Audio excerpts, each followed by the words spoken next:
All right, let's talk about fully soaking the subconscious, fully submerging the subconscious, engulfing the subconscious in the desired state, the wish fulfilled, the life that you really want to live. Because oftentimes in life, we'll focus so much on the 3D, so much on what's going on around us, so much on everything that's external that we don't have any power to change in the 3D. We'll focus on that. We'll blame other people and we'll do this and do that. But we fail to take accountability for one of the main components when making a desire happen, making it come to fruition, making it manifest. And that is taking accountability of the fact that we haven't saturated our subconscious in the wish fulfilled. We haven't convinced ourselves on the subconscious level that it is done, creation is finished.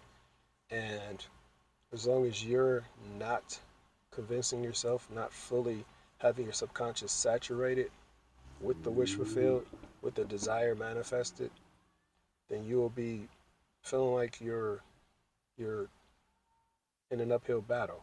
You know, no matter what you do in the 3D, things are lining up right. And that's because internally things are lined up right. So let's say, for example, your subconscious is like a sponge or a washcloth, right? And the desire or the desired state, the wish fulfilled, is like the liquid, like the soapy liquid that you're looking to use. Now, in order for you to fully use this liquid, you have to fully saturate the sponge or the washcloth, correct?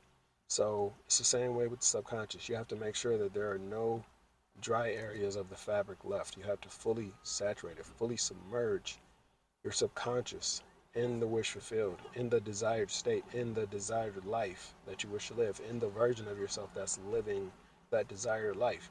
It's just like how like a lot of people will see these rappers, right? And and they don't make all these songs about money, how they got this, how they got that. And you'll see these things start to manifest. It's the basic principle. You have to convince yourself before you convince anybody else. So you have to truly convince yourself that it's a thing, that it's a fact, that it's a reality before it becomes a reality. That's why they tell you, even in the Bible, to walk by faith and not by sight. So it's not seeing is believing. Believing is seeing. Because once you believe it enough, you'll start to see it where it counts the most, and that's internally. And once it is shown internally, then it reflects in the 3D. The 3D is a mirror, it reflects. So once you convince yourself on a subconscious level that this is a fact, this is a thing, it'll find its way to show up in the 3D. You'll have inspired actions. You'll have different people come along that can help you to achieve this goal. You'll have different opportunities come your way that you can take advantage of to help you to get to that goal. But the main work that you have to do is the internal work.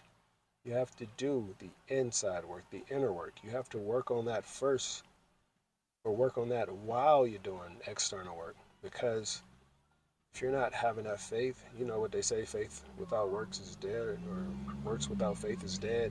So if you're just doing all this external work, but you're not doing any internal work, like convincing yourself, believing, building up that confidence, building up that faith, then what are you doing? How bad do you really want it?